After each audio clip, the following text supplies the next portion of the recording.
Mga pinangga kong katauhan sa North Cotabato.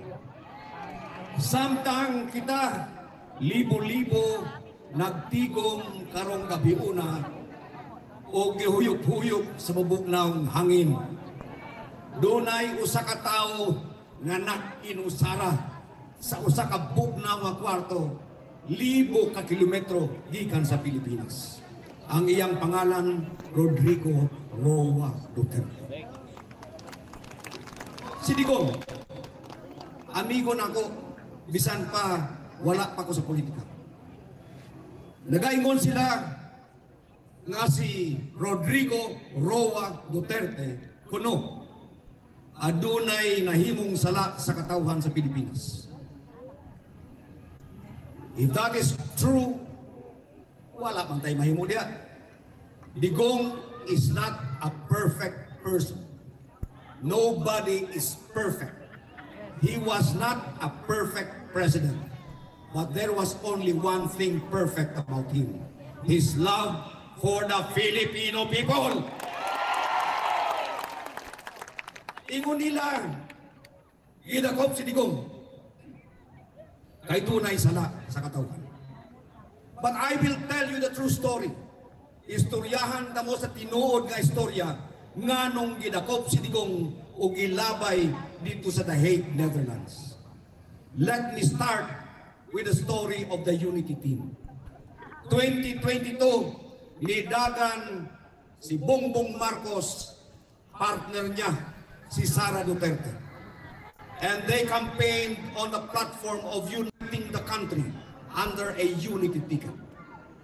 Apan wala pa mag-init ang ilang lubot sa ilang pwesto, doon na usa ka tawo na nagsugod maniobra para siguruhon nga siya ang sunod nga maging leader sa atong nasod.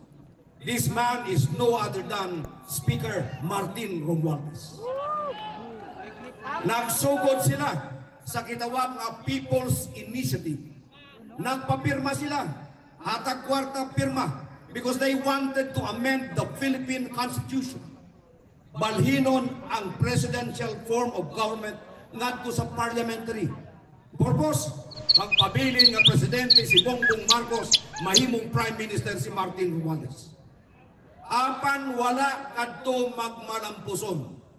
Busa ang gihimo nila, nagmugna sila og mga programa nga kuno para sa mga pobre. Ayuda, AX, MAX, Tupad, AKAP. Ang ilang intensyon kuno tabangan ang mga pobre. Isa kina kadakong bakak. Because as you all know it, ginapili lang ang hatagan sa ayuda. Kung dili ka supporter, snow pig ang imong pangalan. What is the purpose of the ayuda program? To influence the local voters so that this coming election 2025, ang ilang mga lokal na kandidato mudaog para sa 2028, preparado sila sa pagdagan ni Martin Romualdez bilang presidente sa Pilipinas. This is the real story. Digong is just a victim. Gihimo lamang siyang biktima niining dakong plano nila na magpabilin sa pwesto. But we will not be fooled. God will make a way. God will make a way. I did not plan to run for governor. Kaya mo nini, nagadeklaran ako, dili ko mudagan. Wala ko'y interest mudagan pagka-gobernador. Magpahulay na ko. Human ako. Naging Secretary of Agriculture na ko. Naging first and only Filipino elected chairperson sa United Nations Food and Agriculture Organization. I've reached the heights. Pero niadtong October 8, last hour of the last day, somebody told me, go to the Comelec, file your certificate of candidacy, as if that being knew that this would happen today. Ang akong pagdagan, balik lantaw, nagatuo ko, pagbuot sa Ginoo. Kubaya wala. Kay kung wala kong mudagan, sigurado nga nagalingkod karon sa atong Kapitolyo magpabilin sa ilang pwesto o sa 2028 birahon nila ang North Cotabato nga mosuporta kay Martin Romualdez. Why? Why? Because ang asawa ni Martin Romualdez pag umangkon sa bana ni Lala Talinio Mendoza. That is the truth. They cannot deny that. Maugani gusto na akong masabtan ninyo kini. Because ang gipanghimo nila mga programa, ang agenda nga gihimo nila, dunay kalabtanan sa ilang paningkamot ang magpabilin sa pwesto. But we will not allow them to succeed. Dili ta mutugot nga magpabilin sila sa pwesto kay mahurot ang kwarta sa atong gobyerno. Ang atong utang karon 16.6 trillion pesos. Unsaon nato pagbayad na? Ang pondo sa PhilHealth ikuha na, ang Bulawan ipamaligya, PDIC, ang tanang mga pondo nga available, ipangbutang sa mga proyekto nga makakomisyon sila because they are preparing for 2028. But if we win in 2025 in North Cotabato, we will deliver North Cotabato for Sara Duterte.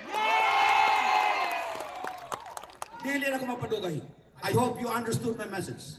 Dili na ko magpadugay kay magkita paghapon ta. Dunay usa ka importante nga tawo nga mas gusto na ko madunggan ninyo. Anak sa atong presidente. And so, with this message, I would like to call on the people of North Cotabato. Dili ta magpadala sa ayuda. Dili ta magpadala sa kwarta. Kung hatagan mo kwarta, ibutang sa bulsa. Kung hatagan mo bukas, dahil sa kusina, pero pag abot sa Mayo 12, sunda ang dikta sa kugma. Manny Piñol for government. Daghang salamat.